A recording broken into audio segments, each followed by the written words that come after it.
2013 Hansa Fish River Canoe Marathon is proudly brought to you by Hansa Pilsner.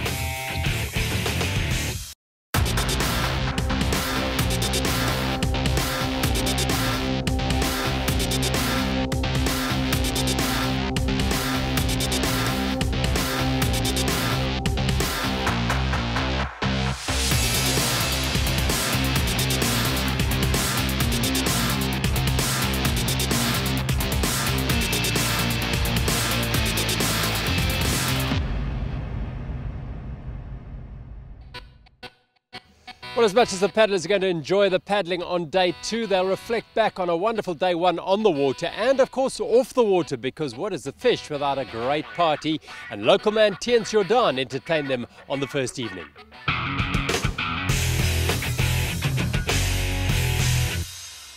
Many of the paddlers were camping at the Craddock Spa just outside town, where the topic of conversation was all about the day's adventures on the water. Yeah, it was pretty good, eh? It's awesome, not so solid, a couple of swims here and there. My first day was very good, although it was freezing cold, and then on the dam we struggled a bit with lots of wind and big waves as well. A chilled atmosphere amongst the campfires, a bit more vibe inside the marquee at Craddock Sports Club.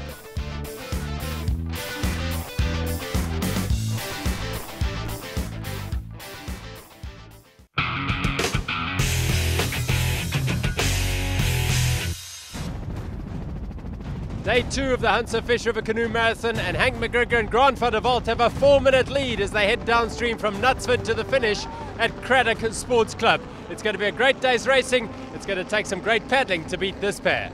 A beautifully clear but chilly morning down at Knutsford ahead of a really great day on the river. Plenty of chat amongst those in 2nd to 5th place about how they were going to approach the day.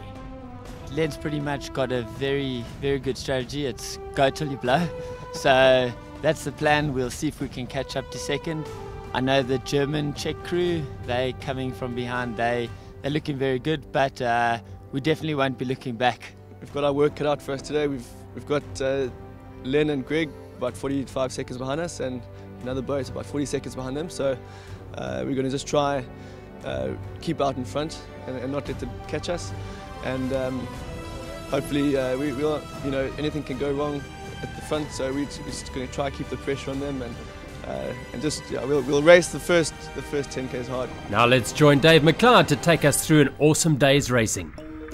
Unusual pressure on the leaders Hank McGregor and Grant van der Walt, because they've got everything to lose at this stage. 4 minutes is a massive lead, and as long as everything goes according to plan, it should be enough to see them safely to victory. In 2nd place, everybody looking at these two, the surprise package on day 1, Ben Biggs and Alistair Glass in 2nd. Nobody really saw this coming, but they had a blinder. But just on their tails, this crew, Len Jenkins and Greg Lowe. And Len Jenkins knows a thing or two about winning this race. They're off clearly in hot pursuit. Just around the corner, a kilometre downriver, the portage around the Baroda Weir, and Hank McGregor and Grant van der Walt cantering around the obstacle. Just behind them, Ben Biggs and Ali Glass, knowing that any slip on their part is going to result in Len Jenkins and his partner homing in on them like a Scud missile. And that's exactly what's happening. Jenkins now putting down the pedal and moving in all the time to try and narrow down the deficit and at least try and clinch that 2nd place. It's an awkward portage, this one, as you clamber over some steep concrete walls. Here's the crew of Stu McLaren and Brandon van der Walt heading down back towards the water. They're currently sitting in 4th place at this stage in the game, but they know that they're under pressure because right behind them is the potent German and Czech Republic crew of Tobias Bong and Thomas Slovak, and they've taken them. Tobias Bong and Thomas Slovak on a charge on day 2. They had a desperately frustrating day 1, and they would love to erase that with a great day 2, perhaps get onto the podium and maybe even break the record. Hank McGregor and Grant van der Walt getting splits from their seconds to see what's going on behind them, and this is the charge. Slovak and Bong now well and truly up in the race for 2nd. Len Jenkins and Greg Lowe right on their rudder as they go under the first of the bridges as the race starts to wind through the farmlands on the outskirts of Craddock. Up front, still brilliantly paced, the new world marathon champion for the third time, Hank McGregor, and a former under-23 world champion, Grant van der Walt. They really have made the K2 race their own in recent years, but here's fourth, third and second, and you can see that the race for the last 2 spots on the podium is going to be a dogfight. Day 2 of the Hansa Fish divides neatly into 2 sections. It starts off with a fairly open stretch of flat water where the river is crisscrossed by a number of bridges, and then we head into the defining characteristic of the final stage, the final 10 kilometers. Let's have a look at that in a little bit more detail. As you head into the outskirts of Craddock, you first have to negotiate Gauging Weir, recently remodeled, then the Marlow Causeway with a purpose-built chute, and then, of course, on the outskirts of the city, Craddock Weir, one of the race's defining obstacles.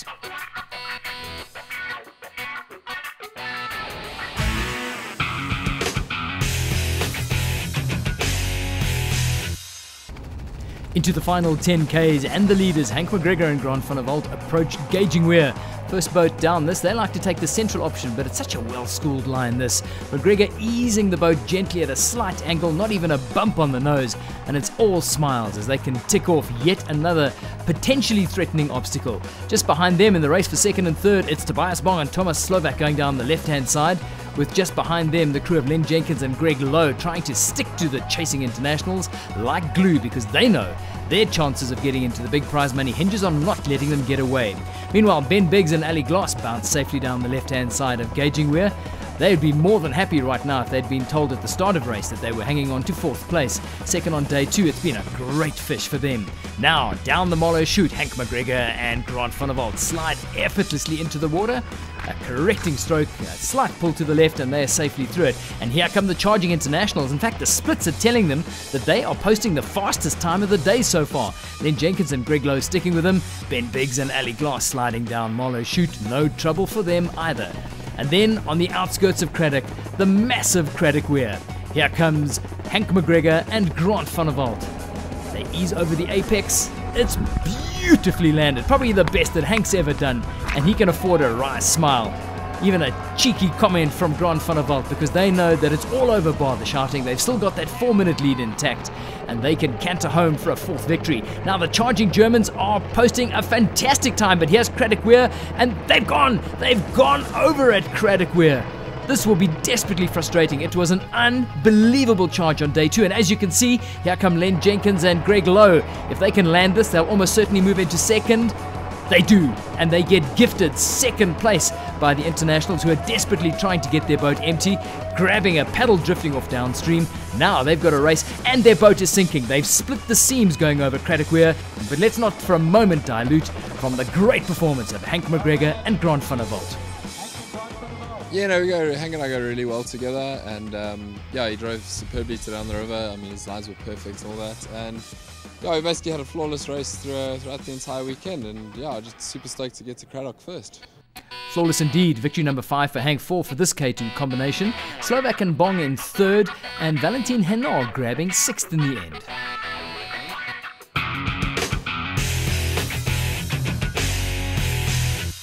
The handy lead.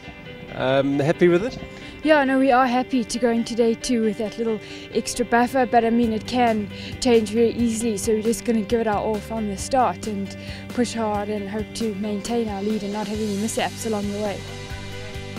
So at the start of elapsed time, Abby Adey and Anna Adamova, with Doozy 2014 in their sights as well, head off with a 40-second lead. That should make them feel fairly comfortable. Just behind them, Bridge Hartley and Robin Kime know that they're going to have to do something pretty special if they want to try and factor themselves into contention for that top spot on the ladies' podium. And of course the handsome prize money that goes with it.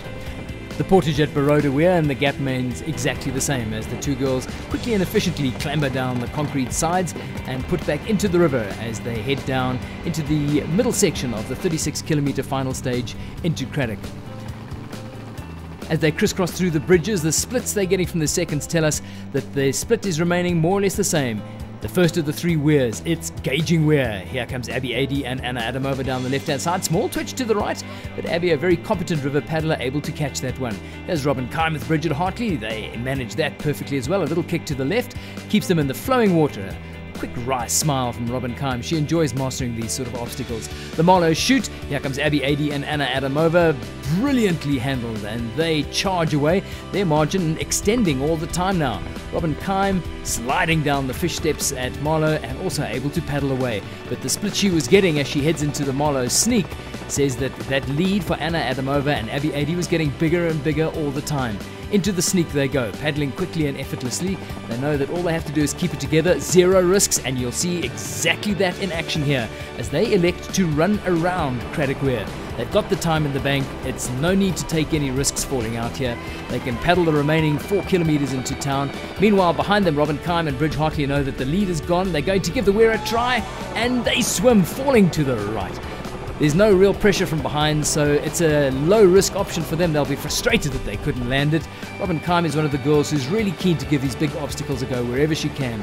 But as they head into the outskirts of Craddock, it's Abby Adey and Anna Adamova of the Czech Republic who are slicing away and then heading into the finish at Craddock to claim the title. No, definitely. I think today's the best birthday present I could have ever asked for. So, no, it was very special and one I'll remember for a long time. An impressive showing all round from that pair. At leaderboard in the ladies' race, they chopped and changed considerably throughout. Jenna Ward and Kerry Siegel grabbing the last spot on the podium.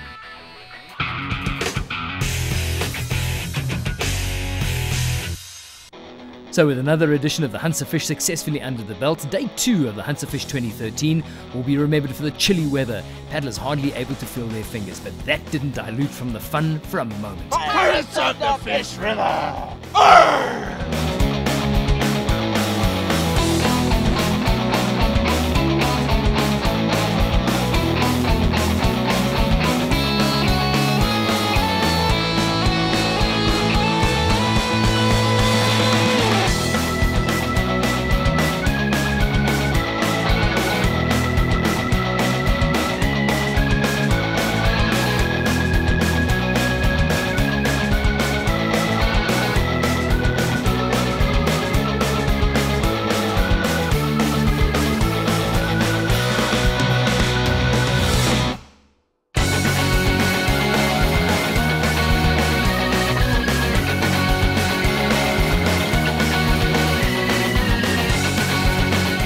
I love this river. It really is my favorite weekend of the whole year. These poor lifeguards as well, they're working overtime today.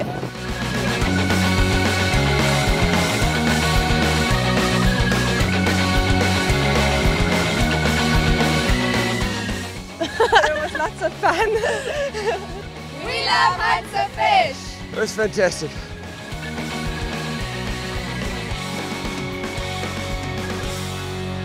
We love fish!